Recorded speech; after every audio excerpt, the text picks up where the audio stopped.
puis Denis Jacob. Bonjour Denis Jacob, vous êtes secrétaire général du syndicat Alternatif Police. Merci d'être avec nous. J'imagine que c'était important pour vous qu'un hommage national soit rendu à Xavier Jugelé, hommage national présidé par le chef de l'État. Oui, alors permettez-moi tout d'abord d'apporter mon plus profond soutien à l'ami de Xavier et à sa famille, ses amis, ses proches et d'une manière générale à toute la police nationale. J'ai hésité à venir sur votre plateau, bien évidemment, parce que ma place était surtout et avant tout au sein de la préfecture de police. Je suis particulièrement ému parce que malheureusement j'ai trop souvent participé à ce genre de cérémonie, mais il me semblait important de répondre à votre invitation parce que c'est une façon aussi de rendre hommage à Xavier. Et oui, effectivement, il me semblait naturel et fondamental qu'il y ait un élan national de solidarité au-delà de tout ce qui est clivage politique. Et sur la présence du chef de l'État, le fait que ce soit François Hollande qui préside cette cérémonie, c'était important ce symbole? Bien sûr, c'est un geste fort. François Hollande, c'est la représentation de la République et la présence autour de lui de l'ensemble de la classe politique démontre qu'aujourd'hui, ce n'est pas une journée de polémique, ce n'est pas une journée d'élection présidentielle, mais c'est un moment de recueillement national et je dirais que cette journée n'a pas la place pour la polémique. Denis Jacob, c'est une bonne chose pour vous qu'Emmanuel Macron et Marine Le Pen soient présents aujourd'hui à cet hommage? Écoutez, c'est ce que je vous disais tout à l'heure, c'est un élan national, au-delà des clivages politiques. On a deux finalistes aux élections présidentielles. Il n'est pas incohérent que l'un comme l'autre soit présent. L'un ou l'autre sera dans quelques jours président ou présidente de la République. Donc c'est pas incohérent que le chef de l'État invite toute la classe politique et notamment les deux finalistes à l'élection présidentielle. Est-ce que vous ne craignez pas une forme de récupération politique de la part de ces deux candidats? Écoutez, j'espère que non. Je pense que ce serait malvenu de la part de l'un comme de l'autre qu'une quelconque récupération politique soit faite. Néanmoins, comme le disait votre collègue, il ne faut pas occulter le débat autour du terrorisme de notre pays, parce qu'il est là, et malheureusement je pense qu'il est là encore pour un moment, et je pense qu'il ne faut pas occulter ce débat. Mais aujourd'hui c'est une journée de recueillement, c'est la journée de Xavier, et je pense que c'est là-dessus qu'il faut se focaliser. On entendait, Denis Jacobs, le témoignage de ce policier. Vous, quel est votre état d'esprit? Quel est votre état d'esprit en ce moment, votre état d'esprit à 5 minutes du début de cette cérémonie? Écoutez, l'état d'esprit, c'est une énorme tristesse, beaucoup d'émotions. Je vous le disais déjà tout à l'heure, j'ai malheureusement participé trop souvent à ce genre de cérémonie. La première, j'étais jeune policier stagiaire et c'était suite à l'assassinat de Catherine Choukroun dans le début des années 90. Voilà, ça fait remonter beaucoup d'émotions, beaucoup de mauvais souvenirs. On a tous été confrontés à un moment ou à un autre de notre carrière à un collègue qui a été blessé ou qui a été tué. J'en ai malheureusement, moi personnellement, connu un peu trop, qui ont été soit assassinés, soit qui se sont suicidés. Et la police, c'est un métier particulièrement difficile. Voilà, on gère... Est-ce que c'est un sentiment d'émotion ou un sentiment de colère aussi? Écoutez, c'est un sentiment qui est surtout partagé entre tristesse et colère. Colère parce que c'est un de plus, un de trop. Mais aussi la tristesse, bien évidemment.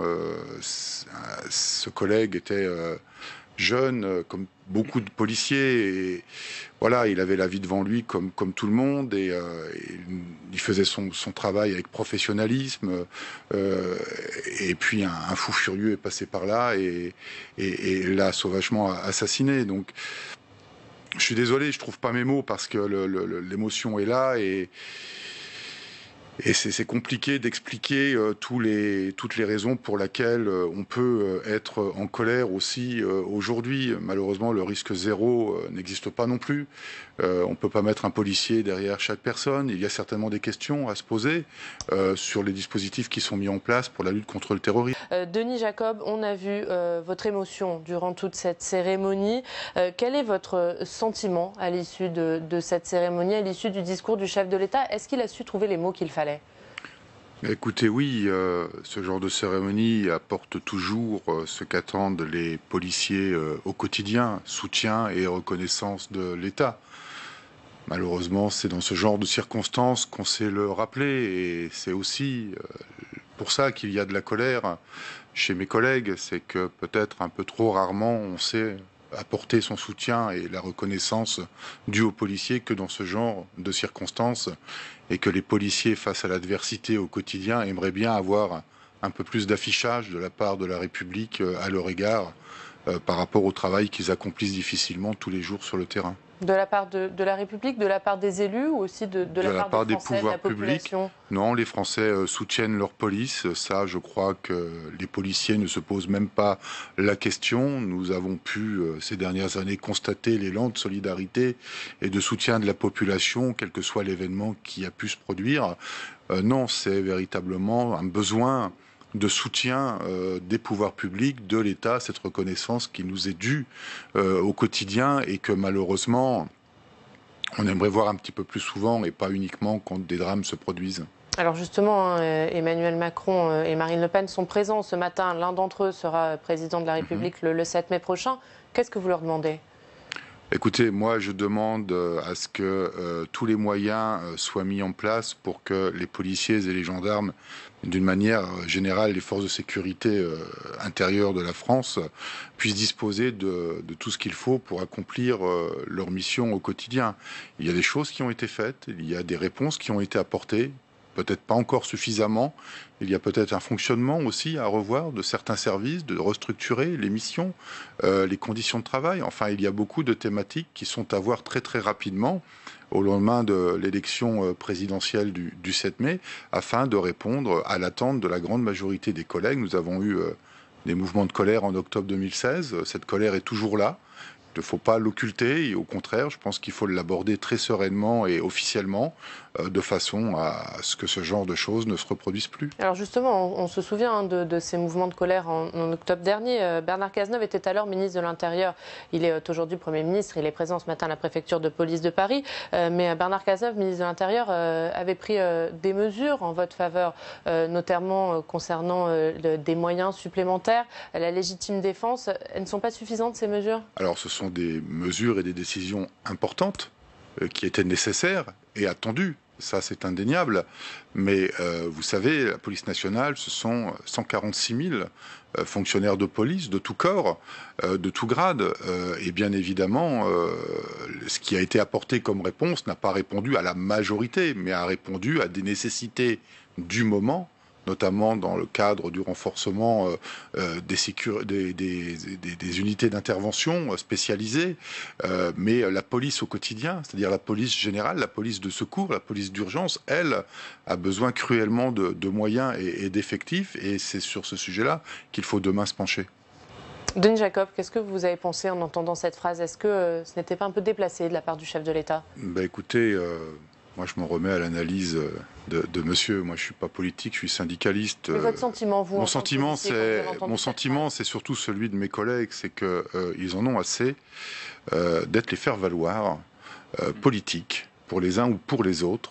Mes collègues, ils veulent faire leur travail de manière sereine, en toute sécurité, et ils en ont assez qu'on les utilise à des fins politiques. Et si cette analyse, parce que je suis pas aussi féru que monsieur dans le domaine, mais si c'est cette analyse-là qui est exacte, oui, c'est déplacé sur une journée comme celle-là, de tenir des propos comme ça. Cette journée, c'est celle de Xavier et celle de personne d'autre.